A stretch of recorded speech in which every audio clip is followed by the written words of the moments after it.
Nadie cuestionó su pureza. Eso era exactamente lo que los hacía el pueblo elegido del Sol. Y durante 5 siglos esa certeza fue absoluta. No una tradición oral dudosa, no una metáfora colonial.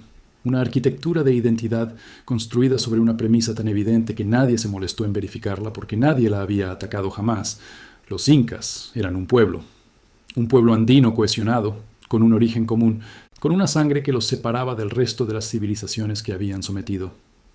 Cusco, el ombligo del mundo, el Tahuantinsuyo, los 4 suyos extendidos desde Colombia hasta Chile, desde el Pacífico hasta las selvas del Amazonas, el Zapa Inca como hijo directo del dios Sol, Inti, una élite de sangre divina que gobernaba un imperio de 12 millones de personas con una precisión administrativa que los europeos tardaron siglos en comprender.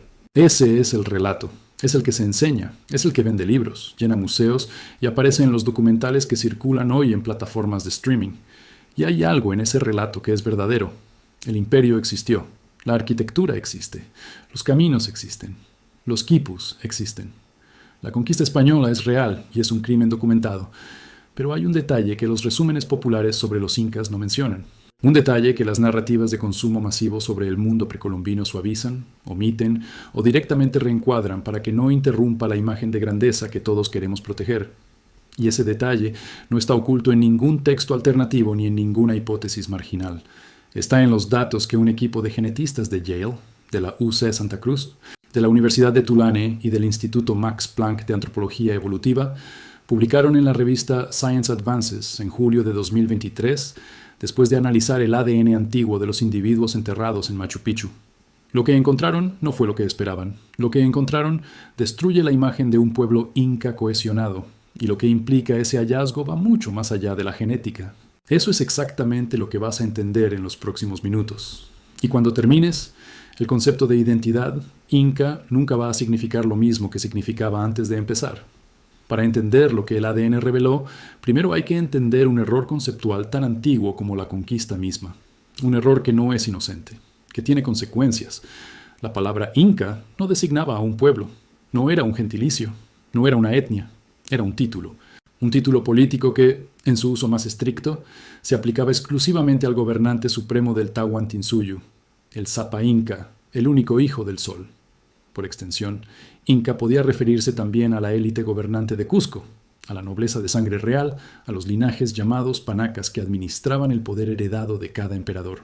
Eran pocas decenas de familias en una ciudad de una región específica de los Andes del sur del Perú.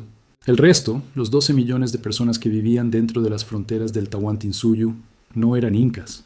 Eran cañaris, chimús, aymaras, chancas, chachapoyas, collas, huancas, pueblos con sus propios idiomas, sus propios dioses, sus propias cosmologías, que fueron incorporados al sistema imperial por conquista, por alianza forzada o por la política de reubicación masiva que los historiadores llaman mitimaes. La identidad inca era una capa política superpuesta sobre una diversidad que el propio sistema imperial necesitaba para funcionar. Pero si eso es así, si los incas eran en realidad una élite nobiliaria de Cusco, y no un pueblo de 12 millones de personas, entonces la pregunta que los estudios de ADN antiguo tienen que responder no es fácil. No es de dónde venían los incas. Es algo más incómodo. ¿A quién estamos analizando realmente cuando analizamos el ADN de los individuos enterrados en los sitios incas más famosos del mundo? Machu Picchu fue construida alrededor de 1420 después de Cristo como palacio de descanso del emperador Pachacuti, el gobernante que inició la expansión imperial que convirtió al Tahuantinsuyo en el mayor imperio de las Américas. Eso es arqueología establecida. Lo que no se sabía, hasta hace muy poco, era quiénes eran exactamente las personas que vivían y morían allí. Quiénes eran los cuerpos enterrados en las 4 zonas funerarias que rodean el complejo monumental. El equipo que publicó en Science Advances extrajo ADN genómico completo de 34 individuos enterrados en Machu Picchu y de 34 individuos más de sitios en el Valle del Urubamba y en la propia ciudad de Cusco. Los resultados pasaron por los análisis estadísticos más rigurosos disponibles en genética de poblaciones antiguas. Y lo que aparece en los datos es algo que ningún resumen turístico, ningún documental convencional, ninguna narrativa oficial sobre el legado inca ha presentado con la claridad que merece. Los individuos enterrados en Machu Picchu no comparten un origen común, no comparten una región común, no comparten, en términos genéticos, ni siquiera una zona geográfica de ancestría única. Vienen de las tierras altas del sur del Perú. Vienen de la costa norte peruana. Vienen de la cuenca del lago Titicaca. Vienen del Ecuador. Y 6 de los individuos analizados, todos de sexo biológico femenino, muestran una ancestría que los algoritmos de genética de poblaciones ubican no en los Andes, sino en la Amazonía peruana central y occidental, con afinidad genética hacia grupos como los Ashaninka, los Shipibo y los Piro, pueblos de la selva baja que vivían a cientos de kilómetros de la montaña sagrada. Machu Picchu, el lugar más identificado con el poder y el misterio inca en el mundo entero, era genéticamente la comunidad más diversa de toda la región andina. Su variabilidad genética supera con significancia estadística la de cualquier aldea rural andina contemporánea comparable, y la de las comunidades de Mitimaes, estudiadas en el Valle de Chincha, grupos que el propio Estado inca había reubicado por la fuerza. ¿Cómo es posible que el sitio más emblemático del poder inca fuera, al mismo tiempo, el punto de mayor mezcla genética del mundo andino? Antes de continuar, necesito que pienses en algo, porque lo que viene ahora cambia la lectura de todo lo anterior. Si el ADN de Machu Picchu muestra que allí vivían personas traídas desde los 4 extremos del imperio, de las selvas, de las costas, del Ecuador, del Titicaca, mujeres con ancestría amazónica enterradas en la montaña sagrada de un rey andino, entonces la pregunta no es científica, es personal. Si tu árbol genealógico incluyera a una de esas personas, ¿la llamarías inca? ¿O la llamarías por lo que realmente era? Alguien a quien el poder tomó, desplazó y enterró en una montaña que nunca fue suya. Déjalo en los comentarios, porque dependiendo de cómo respondas, lo que viene después va a golpear de manera muy diferente. La respuesta a la paradoja de la diversidad de Machu Picchu está en 2 palabras que los textos coloniales registraron, pero que las narrativas modernas sobre el imperio inca casi nunca explican con la honestidad que merecen. Yanacona y Acla. Piénsalo así. El imperio más poderoso de las Américas funcionaba, en parte, como una máquina de desaparición de identidades, una máquina que tomaba personas de los pueblos conquistados, les borraba el origen, les daba un nombre nuevo dentro del sistema y las redistribuía donde el Estado necesitara que estuvieran. Los Yanacona eran sirvientes perpetuos, hombres tomados de los pueblos sometidos y asignados de forma permanente al servicio del Zapa Inca o de su linaje. No eran esclavos en el sentido jurídico romano, pero eran personas separadas de su comunidad de origen, de sus tierras, de sus familias extendidas, y reubicadas donde el Estado inca necesitara trabajo especializado. Los cronistas coloniales los describen como relativamente privilegiados en comparación con la población general, porque vivían en proximidad al poder y accedían a bienes de lujo. Pero ese privilegio tenía un precio que nadie eligió voluntariamente: la disolución completa de su identidad étnica de origen. Las Acla eran mujeres, las elegidas, tomadas de sus comunidades desde niñas, educadas en instalaciones especiales del Estado llamadas Aclahuasi, y luego distribuidas como esposas secundarias a funcionarios, guerreros o señores que el Zapa Inca consideraba merecedores de esa unión. Una manera de tejer alianzas entre Cusco y los territorios sometidos que el poder imperial ejecutaba con la misma lógica con que administraba los campos de maíz o los depósitos de cerámica, con inventario, con eficiencia, sin consultar. El estudio genético de 2023 detectó una diferencia estadísticamente significativa entre los perfiles de ancestría de los hombres y las mujeres enterrados en Machu Picchu. Los hombres mostraban predominantemente ancestría de las tierras altas andinas. Las mujeres exhibían los perfiles más diversos: Costa Norte, Ecuador, Amazonia. Son exactamente los patrones que esperarías si los hombres fueran Yanacona de regiones andinas y las mujeres fueran Acliacuna traídas desde las conquistas más distantes del imperio. La diferencia entre ambos grupos es estadísticamente robusta, con un valor de P inferior a 0. 0,2. El ADN no encontró a los incas en Machu Picchu, encontró a sus sirvientes. Encontró a las personas que el poder inca había tomado de los rincones más alejados de su territorio, llevado a su montaña sagrada y enterrado allí cuando murieron. Y lo que confirma, de paso, es que la gran mayoría de lo que creemos saber sobre los incas a partir de sus sitios arqueológicos más estudiados es, en realidad, información sobre los pueblos que conquistaron, no sobre la élite que conquistó. Y aquí es donde la historia se complica de una manera que ya no tiene salida cómoda. Si los individuos enterrados en Machu Picchu eran Yanacona y Acla, no élite inca, entonces la pregunta obvia es: ¿dónde está el ADN de los propios emperadores? ¿De Pachacuti, que construyó Machu Picchu? ¿De Huayna Capac, que extendió el imperio hasta Ecuador? ¿De Atahualpa, que fue capturado por Pizarro en Cajamarca en 1532? No existe, no está disponible. No ha sido analizado por ningún laboratorio del mundo. Los cuerpos de los emperadores incas eran conservados como momias sagradas, los malquis, tratados en el Cusco imperial como entidades vivientes, que continuaban siendo propietarias de sus palacios, sus tierras y sus tesoros mucho después de la muerte biológica. Cuando los conquistadores españoles comprendieron que esas momias eran el eje de la religión inca y el fundamento legal de los linajes nobiliarios supervivientes, tomaron una decisión sistemática: confiscarlas, someterlas a proceso inquisitorial y destruirlas. En 1559, el licenciado Polo de Ondegardo encontró varias momias imperiales en Cusco y las remitió al virrey. Algunas fueron exhibidas, otras fueron incineradas.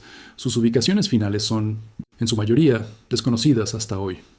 El ADN de los reyes incas está quemado, enterrado en lugares que nadie ha podido identificar, perdido en el espacio entre la conquista y el presente. Pero alguien intentó encontrarlo de otra manera. Lo que el estudio publicado en Molecular Genetics and Genomics en 2018 intentó hacer, el primero de su tipo, fue analizar el ADN de 12 familias contemporáneas con ascendencia nobiliaria inca documentada, descendientes de las panacas reales que sobrevivieron en los pueblos de San Sebastián y San Jerónimo, en Cusco. Los genetistas, José Sandoval, Ricardo Fujita y Fabricio Santos, analizaron marcadores del cromosoma Y y del ADN mitocondrial, y los compararon con una base de datos de más de 400 individuos nativos de Perú, Bolivia, Ecuador y Brasil. Los resultados mostraron dos linajes patrilineales completamente distintos. Los investigadores los llamaron Auwiki I y Auwiki II, donde Auki significa príncipe heredero en quechua, dos ramas del árbol real que el propio ADN confirma como divergentes, no unificadas, y esa división genética no es un dato neutro, porque esas dos ramas corresponden, en términos históricos, a las mismas líneas dinásticas que estaban en guerra abierta cuando Pizarro llegó a Cajamarca. Huáscar y Atahualpa no eran solo rivales políticos. Según los datos genéticos de sus descendientes, representaban ramas distintas del linaje real, algo que los cronistas coloniales intuyeron con confusión durante siglos, y que el cromosoma Y dibuja ahora con una claridad incómoda. Lo notable en los marcadores maternos es exactamente lo contrario. Alta variabilidad, procedente de todos los rincones de los Andes. Las madres de la nobleza inca no venían de Cusco, venían de todas partes del imperio, entregadas como hijas de alianza por los señores de los territorios conquistados. El ADN mitocondrial de los descendientes de la élite inca es, esencialmente, un mapa de las conquistas del Tahuantinsuyo. Cada mujer que el poder absorbió dejó una huella que todavía puede leerse en sus descendientes 500 años después. Hay algo en la convergencia de todos estos datos que ya no tiene que ver únicamente con la arqueología o la genética. Tiene que ver con la manera en que una civilización construye su propia imagen y con lo que pasa cuando esa imagen sobrevive 5 siglos después de que la civilización desaparezca. El Tahuantinsuyo nunca fue un pueblo homogéneo. Fue un sistema de poder que operó mediante la gestión de la diversidad con una sofisticación que los imperios europeos de la misma época no poseían. Los incas no eliminaban a los pueblos que conquistaban, los incorporaban, les dejaban sus dioses mientras añadían el culto al sol, les permitían usar sus idiomas mientras imponían el quechua como lengua administrativa, tomaban a sus hijos y a sus hijas, los convertían en yanacona y en acliacuna, y los redistribuían como componentes de un sistema que dependía de esa movilidad forzada para mantenerse cohesionado. ¿Eso no es lo que los incas dijeron sobre sí mismos? Los cronistas que registraron la historia inca a partir de relatos orales post-conquista recibieron una versión oficial del pasado, la versión que los propios linajes nobiliarios supervivientes necesitaban que circulara para proteger sus privilegios bajo la administración colonial, una versión de grandeza divina, de pureza de sangre, de linaje solar inquebrantable. Y esa versión es la que se enseña, la que se conmemora, la que funciona como símbolo de identidad para millones de personas en Perú, Bolivia y Ecuador, que invocan al Tahuantinsuyo como herencia cultural directa. El ADN no niega esa herencia, no dice que el Tahuantinsuyo no fue real, ni que su logro arquitectónico, administrativo y cultural no merece respeto.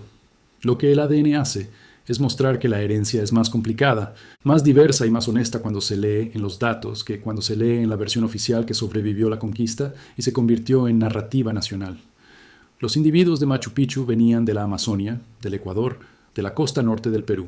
Sus descendientes genéticos están hoy en comunidades que quizás nunca han escuchado la palabra inca, como parte de su propia historia familiar. La mujer con ancestría ashaninka, enterrada en la montaña sagrada de Pachacuti, no eligió estar allí. fue llevada, y durante 5 siglos nadie la llamó Inca porque no lo era, pero su ADN está en Machu Picchu, exactamente donde estaba el poder que la desplazó. Quedan más sitios incas sin analizar genéticamente que sitios estudiados. Quedan preguntas que la ciencia formula, pero que los datos actuales no pueden resolver todavía. ¿Dónde están enterrados realmente los emperadores cuyas momias fueron confiscadas en el siglo XVI?